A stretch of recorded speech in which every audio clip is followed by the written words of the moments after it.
fight tonight.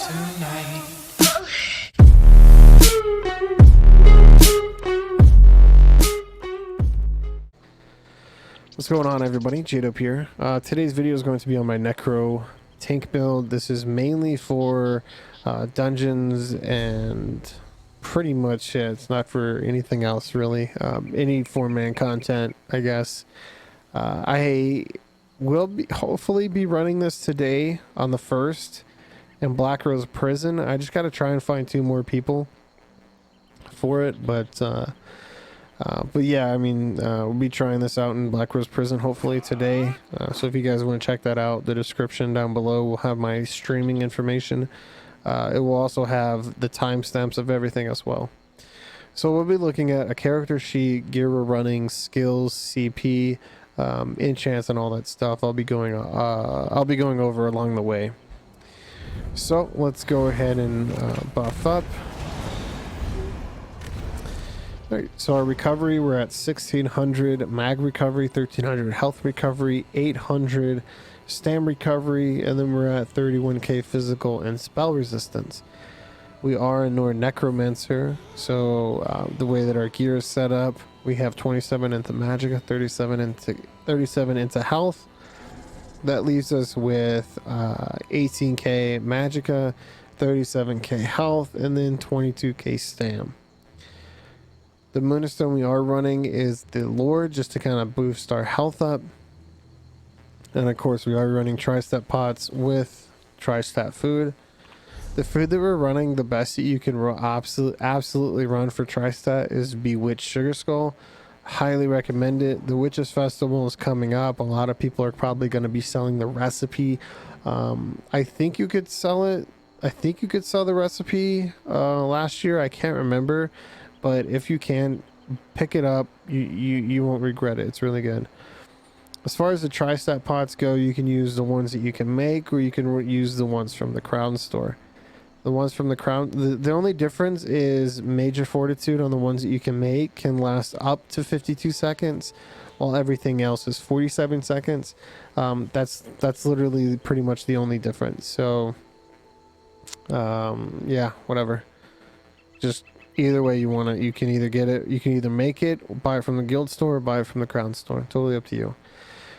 Alright, let's check out the gear. So monster set we're running is Engine Guardian. Both pieces are heavy and sturdy with health enchants on there. They both are golded out. You 100% want to gold them out if you can afford it, because if you look at them side by side, you can kind of read that yourself. If you don't know what Engine Guardian does, basically what happens, you use abilities, you have a 25% chance to summon a Dwemer sphere. It'll pop up and it'll be one of the 3 colors, red, blue, or green. Whatever color that is the color of the... so if it's red, you're going to get health back. If it's green, you're going to stand back. Blue, Magicka. I was trying to make that sound way more complicated than it needed to be. But if you gold it out, obviously gold is going to be a little bit better.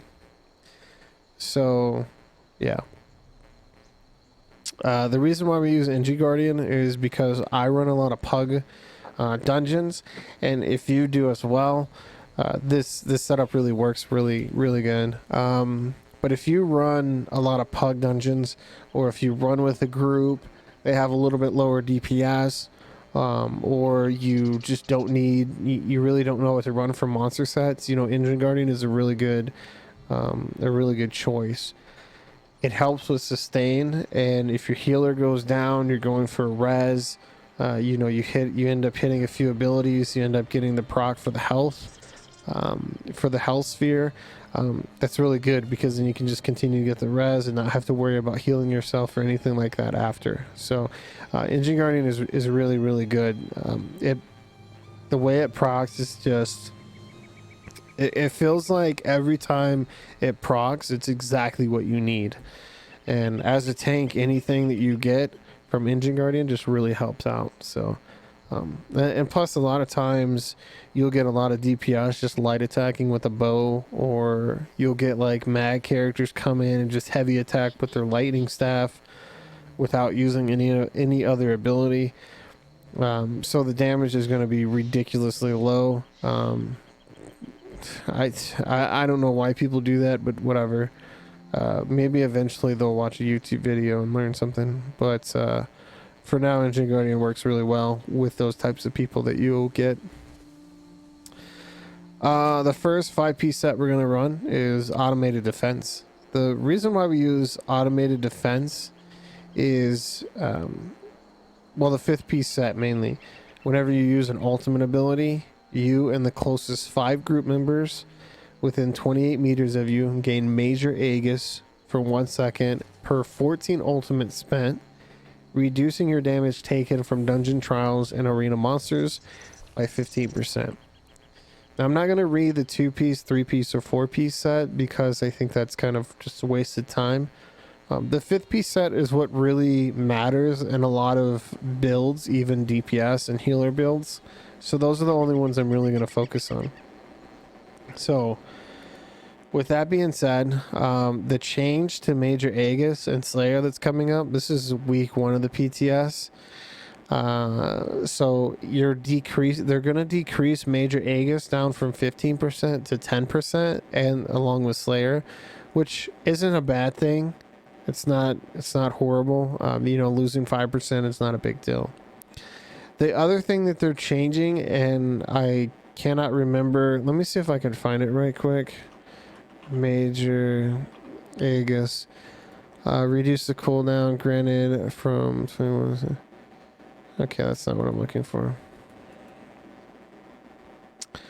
Well, anyways, whatever, I don't remember exactly where it is, but for Major Aegis and Slayer and all that stuff, what they're going to end up doing is, instead of because it reads like this: you gain Major Aegis for 1 second per 14 ultimate spent. They're actually changing that to 10 ultimate spent. So right now at 500 ultimate, you're looking at excuse me, I had to get a drink of water. So right now you're looking at, if you spend 500 ultimate, you're looking at 35 seconds of Major Aegis.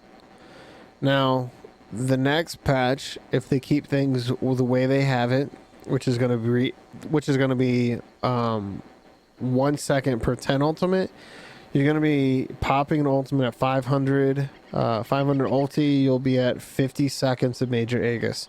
So it's going to be a slight nerf, taking away the 5%, but you're going to get 15 extra seconds onto it, which is actually really good. So I don't know. I think it's still going to be good. This setup is honestly, I think, is still going to be really good next patch. The next, let me go over the traits and enchants right quick, and then we'll go into the next set. So we are running reinforced and some sturdy, well fitted here. What I would prefer is your chest, legs, and helmet to be infused. You can either throw tri-stat enchants on those infused pieces, or just healthy enchants to kind of boost that health up. If you do tri-stat, you'll have a much better pull. Along with your health, you could probably have a lot more health. As far as the smaller pieces, I would prefer the shoulder to be medium or heavy. It doesn't matter, as long as your shoulder and head piece, as long as you at least have one medium piece somewhere here. But I prefer the shoulder and gloves, or at least 2 pieces, to be well fitted, and the other 2 pieces to be sturdy. So 2 well fitted, 2 sturdy pieces is what I personally like. But again, that's totally up to you. It goes into preference. It goes into how your playstyle is. If you block a lot, run sturdy. If you dodge roll and sprint a lot, run well fitted. You know, if you're a little bit lower on your resistance, you know, throw on a few reinforced, you know, throw 2 reinforced on or something like that, with the mix of 2 sturdy and well fitted. Again, I just kind of picked up what I had from a long time ago from Farming TikTok Tormentor, and these are the pieces I came up with. The next 5-piece set. Oh, by the way, this comes from Hoth, Halls of Fabrication, over here in Vardenfell. So the next piece, the next 5-piece set we're looking at is War Machine. Comes from the same trial. You can do it on normal and grab these pieces if you need them. There's no perfected set to these set pieces.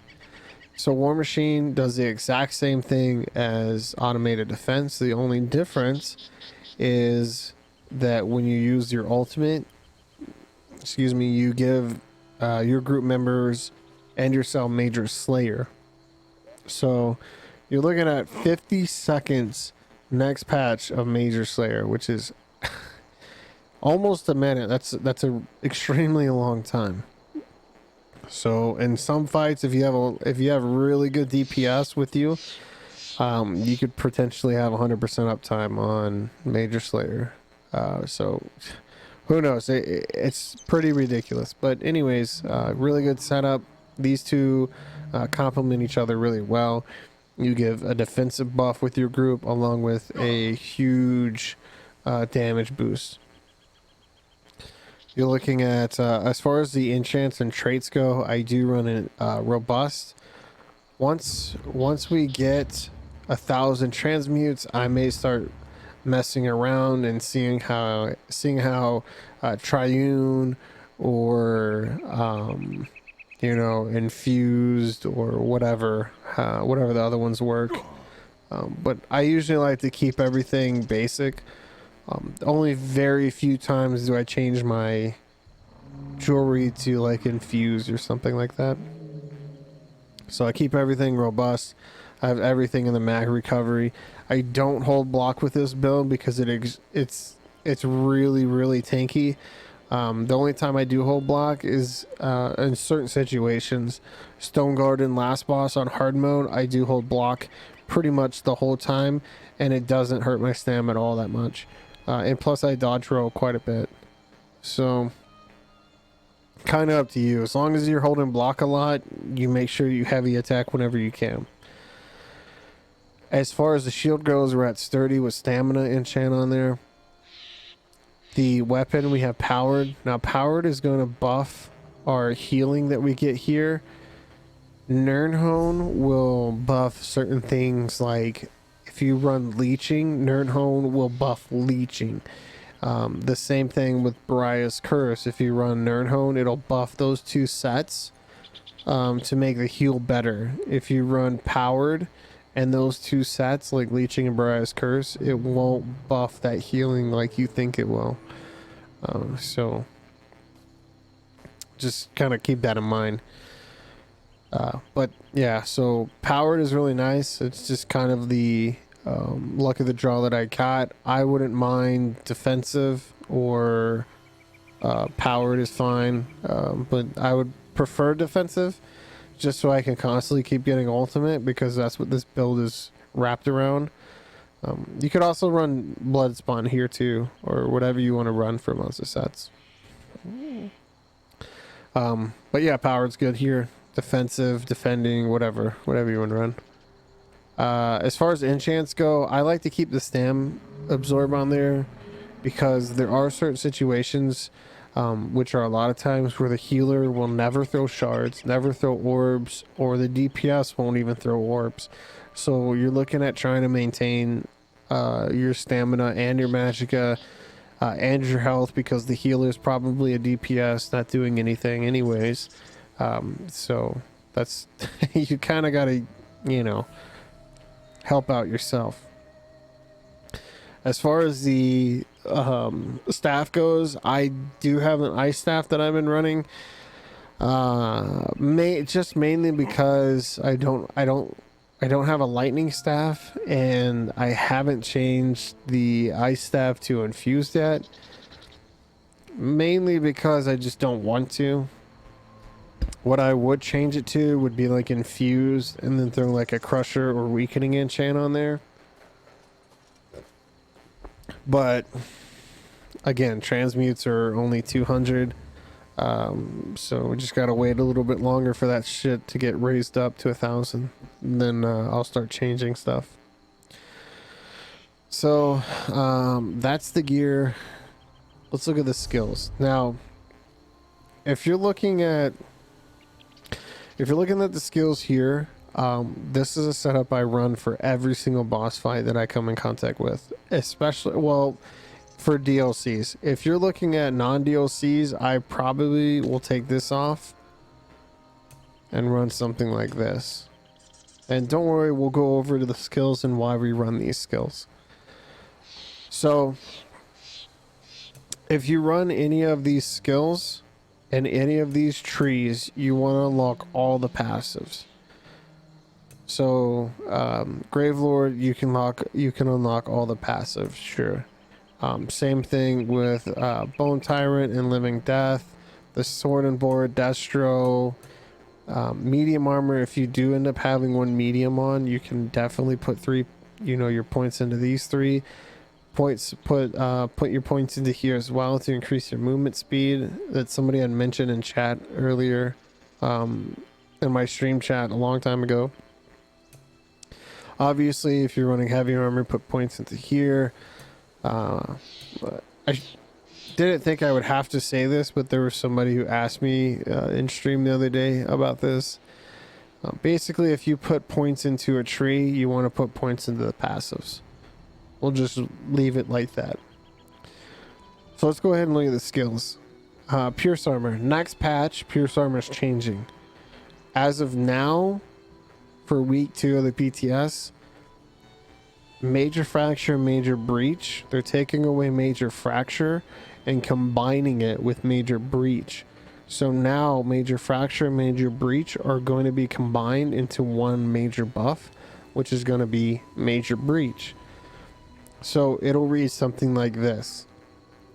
Also affects the enemy with major breach, reducing their physical and spell resistance by so much. It's actually getting raised, and we can show you here. We'll go major breach. All right, so this ability, so as you can see here, one hand and shield, puncture. This ability now applies major breach rather than fracture. Pierce armor, this morph now applies minor breach as well. So basically what's going to happen is, excuse me, just another drink of water, sorry about that.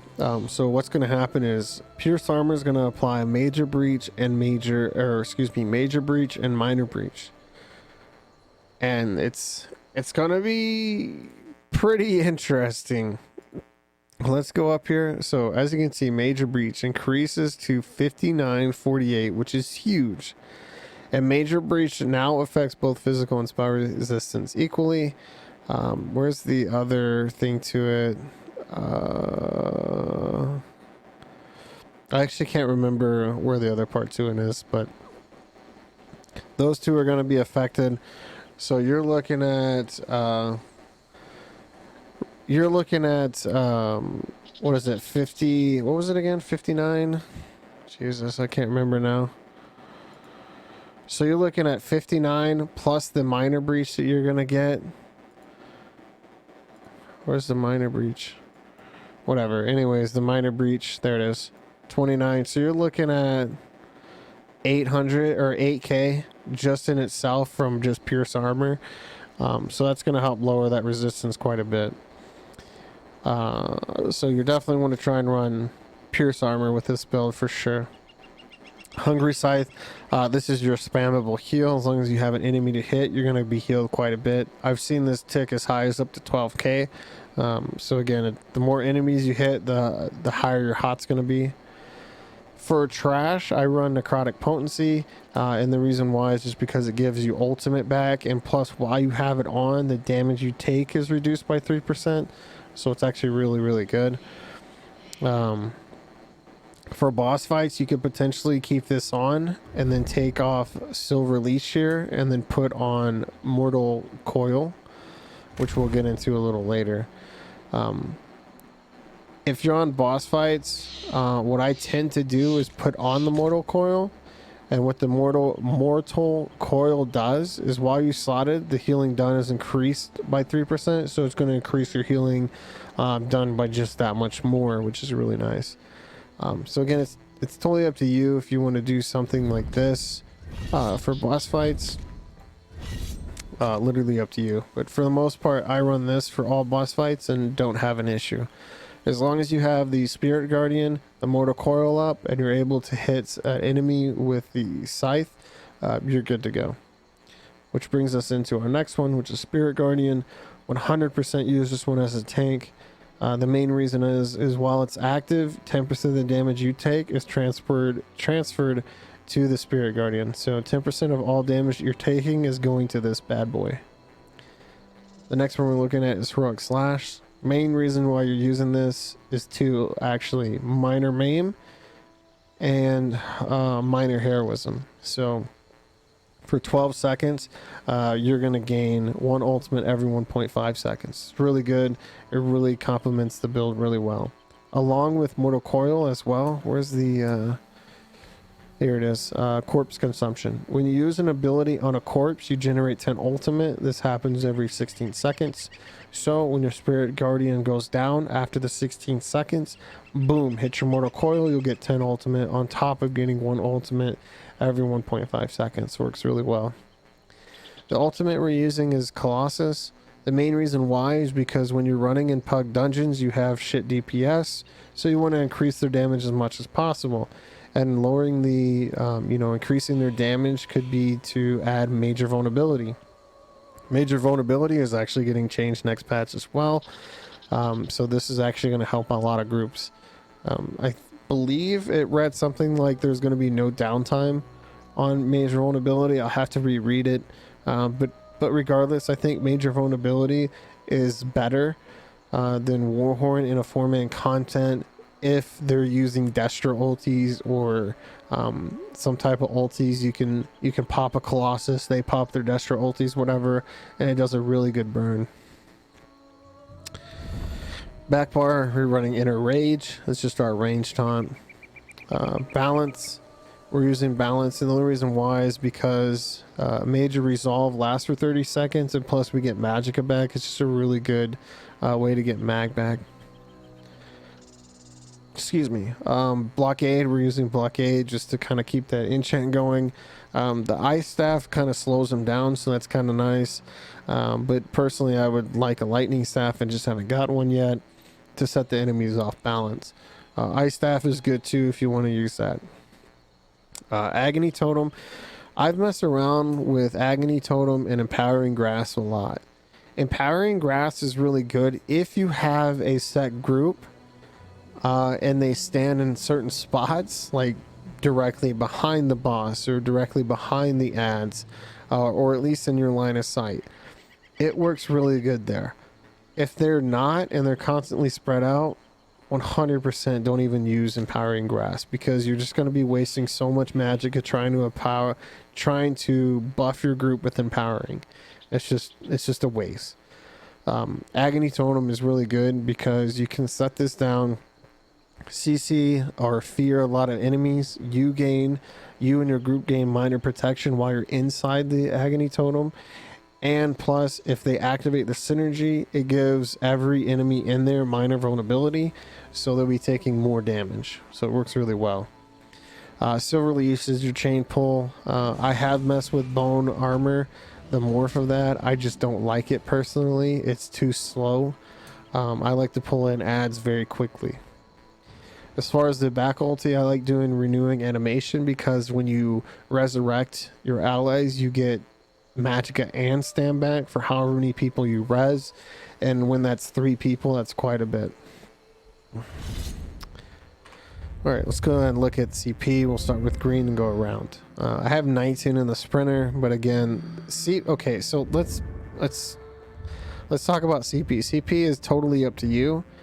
The only ones that really kind of matter is the red CP, and that depends on what kind of content you're running. Me personally, I don't really move my CP at all once I have it set. So 19 in the sprinter. If you feel like you get CC'd a lot, put points in the warlord. I do 56 into tenacity. Depending on what build I run and depending on what gear that I'm running, I may bump this up to 64. Just honestly kind of depends on what build I'm running. 75 into Arcanist, 48 into Tumbling, 72 into Warlord, 75 into Blast, 61 Elfborn. I do 100 in Elemental Expert, 2 into Spell Erosion, 32 into Mighty. And the reason I do that is because I used to run Leeching and Bariah's Curse, and Bariah's Curse gets buffed by Elemental Expert, and Leeching gets buffed by Mighty. But I'd probably still go 75 Blast, probably 72 Elfborn, and then I will probably put the rest into here for Tactician. When you dodge roll, you set the enemies off balance, or at least you have a chance to. In that way, they take more damage as long as the DPS has the Exploiter passive. I do 81 Ironclad, 13 Spell Shield, 40 Thick Skin, 49 Hardy and LA Defender, and then I do 23 Quick Recovery and 15 Armor Focus. So other than that, that's about it. If you want to see how this build plays out, you're more than welcome to stop by stream.